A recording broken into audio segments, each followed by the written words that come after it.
बयनिसिमबो खुलुमबाय लोगोसे नोंथांमोनखौ आंनि YouTube चेनेलाव बयखौबो बरायबाय। आङो दिनै नोंथांमोननि गेजेराव मोनसे गोदान भिडिअ लानानै फैबावबाय। बे भिडिअनि गेजेरजों आङो नोंथांमोननो माखासे गिदिरथार खौरांफोरखौ होनो लादों। फारियै नायलांदो। सेथियाव दङ बिटिआरनि गाहाय मावफुं सोद्रोमा मानगोनां प्रमद बर'आ मैया थांनाय 9 फेब्रुआरि मंगलबार खालि फुंबिलि समाव सोनाब बेंगल रायजोनि सिलिगुरियाव थानाय बड'लेण्ड गेस्ट हाउसनि बड'फानि मुसुखा खाम्फाखौ बेखेवनानै होयो।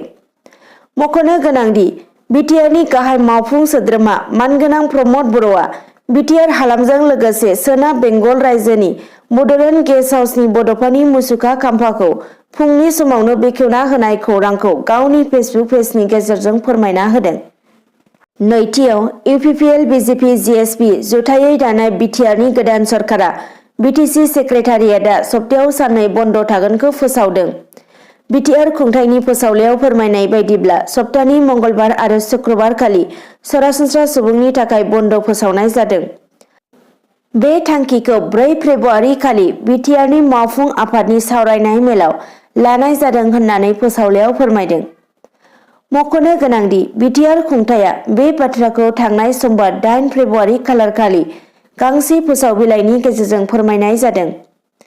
मोनफ्रोमबो सप्तानि मंगलबार आरो शुक्रबार खालि बिटिआरनि सेक्रेटारियेटआव सरासनस्रा सुबुङा हाबनो मोननाय नङा।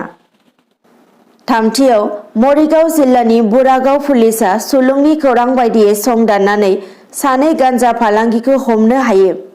मिथिनो मोननाय बायदिब्ला बुरागाव पुलिस थानानि असि बिबानगिरिनि दैदेननायाव सानै गान्जा फालांगिया हमजायो। हमजानाय सानै फालांगिरिया फारियै हामिदुर रहमान आरो बिफाल आली होननानै मिथिनो मोन्दों।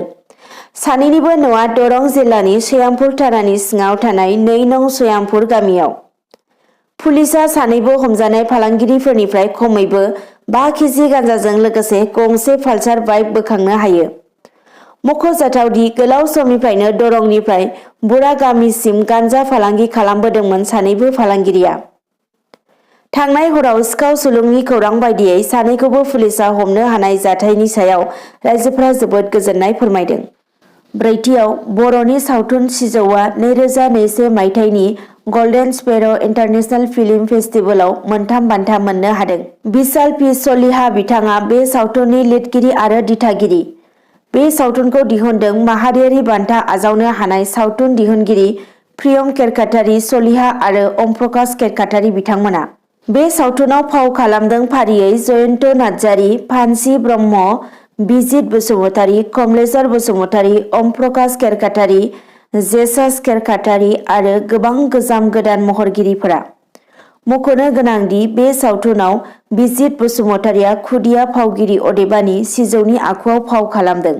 बाथियाव आसामनि नसुंसे रायजो अरुणाचलनि किमिन मुंनि जायगायाव आसामनि सानै लाइमोनफोरखौ सिनाय मोनै दुथांफोरा हाथियारजों गाग्लोबदों। मिथिनो मोननाय बायदिब्ला अरुणाचल रायजोनि किमिन हालामाव हटेलनि फालांगि खालामनानै जिउ खुंबोनाय बिगोमा आरो हटेलनि सासे मावथिखौ हरनि समाव सिनाय मोनै दुथांफोरा गावनानै थांदों। हाथियारजों गाग्लोबजानानै जयन्त थान्ति आरो शिव मल्लिक मुंनि आसामनि सानै लाइमोनफोरा गोब्राबै जोखोम जादों। गोब्राबै जोखोम जानाय सानैखौबो फाहामथायनि थाखाय थिसननाय जादों होनना मिथिनो मोन्दों। दथियाव मैया थांनाय 9 फेब्रुआरि मंगलबार खालि नर्थ इस्ट माइनरिटि फरायसा आफाद नेमसुननि बानजायनायाव कक्राझार जिल्लानि जिल्ला बेंगिरिनि साखाथियाव 3 घन्टा धरना हाबाफारिखौ दिन्थिफुङो। नर्थ इस्ट माइनरिटि फरायसा आफादनि बानजायनायाव सानजौफुनि 10 रिंगानिफ्राय बेलासिनि 1 रिंगासिम 3 घन्टा धरना दिन्थिफुंनाय हाबाफारियाव कक्राझार, चिरां, बाक्सा आरो उदालगुरि जिल्लानि नेमसुनि दैदेनगिरिफोरा सोमावसारनानै सोरखारनि खाथियाव गोख्रों दाबि दैखांदों। बे सोमावसारनायनि गेजेरजों बिथांमोना बिटिआरनि जुथाइ सोरखारखौ बिटिआर ओनसोलाव माइनरिटि हारिनि जेबो जौगालु बिथांखिफोर मावफुंनांगौनि थाखाय नमिनेटेड एमसिएलए थिसननाय जायाखै होनना अजद दैखांदों आरो बिटिआर ओनसोलाव समान मोनथाय आरो समान जौगानायनि गेजेरजों माइनरिटि डेभेलपमेन्ट बर्ड दाफुंनांगौ होननानै खुंथायनि खाथियाव गोख्रों दाबि दैखांदों। खौरांगिरिनि सिगाङाव नर्थ इस्ट माइनरिटि फरायसा आफादनि आफादगिरि बदरुल इस्लामआ बुङोदि 3 घन्टा धरना हाबाफारिनि गेजेरजों बिटिआर ओनसोलाव हारि धोरोम सायख'आलासे माइनरिटि हारिनि सुबुंफोरनोबो सरकारा हा हुनि फाट्टा होनांगौ होनना गोख्रों दाबि दैखांदों। लोगोसे बिथांमोना बिटिआर ओनसोलाव रायजो जानाय माइनरिटि माहारिखौ जेबो जाहोन गैयालासे होखारनो मोना होननानै मिरु सरकार, रायजो सरकार आरो बिटिआर सरकारनि खाथियाव गोख्रों दाबि दैखांबावदों। दाइनथियाव थांनाय 8 फेब्रुआरि समबारखालि हरनि 2 रिंगासो समाव मोनसे गिख्रंथाव अर खामनाय जाथाया जादों। काछार जिल्लानि सोनाब बाजाराव जानाय बे गिख्रंथाव अर खामनाय जाथायाव खामग्लिनानै सिलिंखार जालाङो गं 7 फालांगियारि फसंथानफोरा। अराव खामग्लिजाजोबनाय फसंथानफोरनि गेजेराव दंमोन फार्निचारनि दखान, बरफनि फेक्टरि, सिनि दखान। बे अर खामनाय जाथायाव रावबो सुबुंनि जिउ खहा थामहिनबा जोखोम जायाखैब्लाबो गोबां लाख रांनि खहा जादों होननानै जायगानि रायजोफोरा फोरमायदों। गुथियाव दिहिं पाटकाइखौ नेशनेल पार्क महरै फोसावबाय। गिबि मन्त्रि सर्बानन्द सन'वालआ थांनाय 8 फेब्रुआरि खालि साबुवानि बिनदागथायाव मुलुग गामियाव जिब जुनार फाहामथाय आरो संदानग्रा जुथाइ राहा थानाय हादरनि गिबि कमप्लेक्स हिसाबै अन्थाइ खाम्फा गायसंनानै होयो।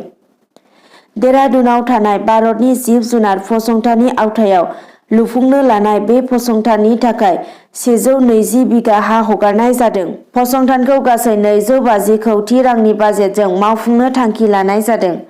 बे हाबाफारियावनो गिबि मन्त्रि सर्बानन्द सन'वालआ दिहिं पाटकाइ हाग्रामाखौ नेशनेल पार्क हिसाबै फोसावनायजों लोगोसेनो माहारियारि पार्कनि हाग्रा मावफारिफोरनो स्मार्टफन आरो गोबां गोहो थानाय लाइटफोरखौ गथायनानै होयो।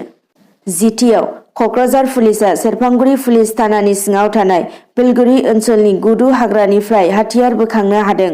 एडिशनेल एसपि मुकुट राभा आरो डिएसपि पुनमजित आरो सेरफांगुरि पुलिस थानानि असि सोमदोन हाज'वारिनि गोख्रों सिग्रोमनायाव हायाव फबनानै दोनखोमानाय हाथियारखौ बोखांनो हादों।